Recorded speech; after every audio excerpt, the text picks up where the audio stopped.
உங்களோட வாழ்க்கையில பணம் சம்மந்தமா ஒரு நெருக்கடி, இல்லன்னா அளவுக்கு அதிகமான கடன், இல்ல உங்களுக்கு பணம் வர்றதுக்கான வழிகள் இருந்தும், அந்த பணம் உங்கள நோக்கி வர்றதுல ஏதாவது தடைகள், இப்படி சில விஷயங்கள் நீங்க ஃபேஸ் பண்ணிட்டு இருக்கீங்கன்னா, ஒரே ஒரு காரணம் தான்.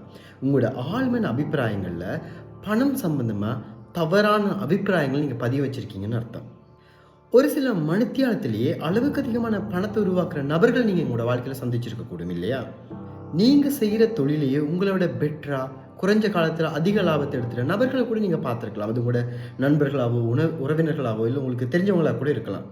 அவர்கள விடவும் நீங்க திறமைசாலி தான். உங்களுக்கு அதுக்கான நாலேட்ஜ் இருக்குது. உங்களுக்கு அதுக்கான அங்கீகாரம் இருக்குது. உரிமையும் இருக்குது. அந்த பணத்த சம்பாதிச்சு கொள்றதுக்கு. அப்புறம் இந்த பணத்திலேருந்து எது உங்கள இவ்வளவு சீக்கிரமா, இவ்வளவு தூரம் தள்ளி வைக்குது? பேசும்போது சொல்றீங்க, நான் கொரோனாவுக்கு அப்புறம் நான் திரும்பி என்னோட தொழில் முன்னேறவே இல்ல. கொரோனா முடிஞ்சு மொத்தம் 5 வருஷம் ஆயிடுச்சு. இப்ப வரைக்குமே தோல்விக்கு ஒரே ஒரு காரணத்த பிடிச்சு வச்சுட்டு இருக்கீங்க. இது சரியில்ல, அது சரியில்லன்னு காரணம் தேடிட்டு இருக்கீங்க. இதுக்கான காரணம் ஒன்றே ஒன்று தான்.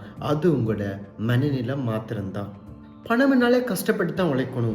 வியர்வை சிந்தி உழைச்சா தான் காசு வரும். ஒருக்கா நான் இப்படி விழுந்துட்டேன்னா திரும்பி எழும்பவே முடியாது. எத்தனை நான் பிஸ்னஸ் மேனை பார்த்துருக்கேன். ஒரு டைம் விழுந்தவங்க அதுக்கப்புறம் கடனிலே தான் மூழ்கி இருக்காங்கன்னு நீங்கள் உங்களோட மனசுக்கு போட்டுக்கொண்ட அபிப்பிராயங்கள் உங்களுக்கு எதிராகவே வேலை செய்ய ஆரம்பிக்குது. ஆனால் நீங்கள் இப்படி நம்பிட்டு இருக்க எந்த விஷயமே உண்மை இல்லை. உங்களுக்கு பணம் சம்பாதிக்கணும்னா அது உங்களோட அலைவரிசையும் உங்களோட மனமும் சார்ந்த விஷயம். உங்களோட ஆள் மனதில் நீங்கள் பதிய வச்ச அபிப்பிராயங்களை வச்சு தான் பணம் உங்களோட கைகளில் தவள ஆரம்பிக்குது. அபிப்பிராயங்களை சரி செய்யும் போது பண வரவு உங்களுக்கு அதிகமாக ஆரம்பிக்குது. உங்களோட மனம் உங்களோட மிகப்பெரிய எதிரின்னு சொல்லியிருக்கேன். அந்த மனம் என்ன பண்ணுது? இப்போ அது உங்களுக்கு குறை சொல்றதுக்கும் இந்த விஷயத்திலிருந்து வெளியே வர முடியாதுன்றதுக்குமான காரணங்கள் தான் சொல்லிட்டு இருக்கே தவிர அது உங்களுக்கு பணம் வர்றதுக்கான வழிகளை சொல்றதுக்கு தயாராக இல்லை.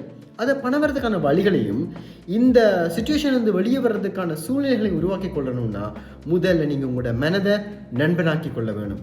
உங்களோட மனம் நண்பனாகும் போது அது உங்களோட லைஃப்பில் பணம் வர்றதுக்கான வழிகளை உங்களுக்கு சொல்ல ஆரம்பிக்குது. நீங்களும் திறம்பட செயல்பட ஆரம்பிக்கிறீங்க. பிரபஞ்சம் உங்களுக்காக காய்களை நகர்த்த ஆரம்பிக்குது. அது என்ன பிரபஞ்சம் உங்களுக்காக காய் நகர்த்துன்னு கேட்டால் அது உங்களுக்கு அமைஞ்சு வருதுன்னு சொல்லுவாங்க இல்லையா? நான் இப்போ ஒரு சின்ன அளவில் நான் ஒரு முயற்சி பண்ணேன், ஆனால் இவ்வளோ பெரிய லாபங்களையும் இவ்வளோ பெரிய சக்ஸஸையும் பெரிய அளவிலான பலனையும் அது உங்களுக்கு கொடுத்துன்னு சொல்கிறதாம். நான் போட்ட ஒர்க்கை விடவும் பெரிய பலன்கள் கொடுக்குறதாம். இங்கே நீங்கள் மட்டும் ஒர்க் பண்ணலை, உங்களுக்கு சேர்த்து இந்த பிரபஞ்சம் வேலை செய்ய ஆரம்பிக்குது. இப்போ உங்களோட வியாபாரம் நீங்கள் விரும்பின மாதிரி நடக்கும்.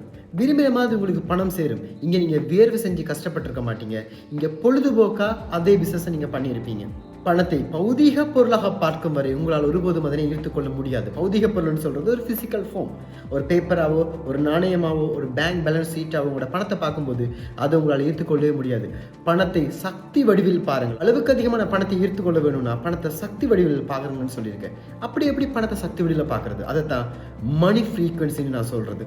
மணி ஃப்ரீக்வன்சி இல்லை ஆகர்ஷன் நியதி செஷன் சம்பந்தமாக டீட்டெயில்ஸ் தெரிஞ்சுக்க விரும்புகிறவங்க ஸ்க்ரீனில் தெரியுற அந்த நம்பருக்கு வாட்ஸ்அப்பில் மெசேஜ் பண்ணுங்கள்.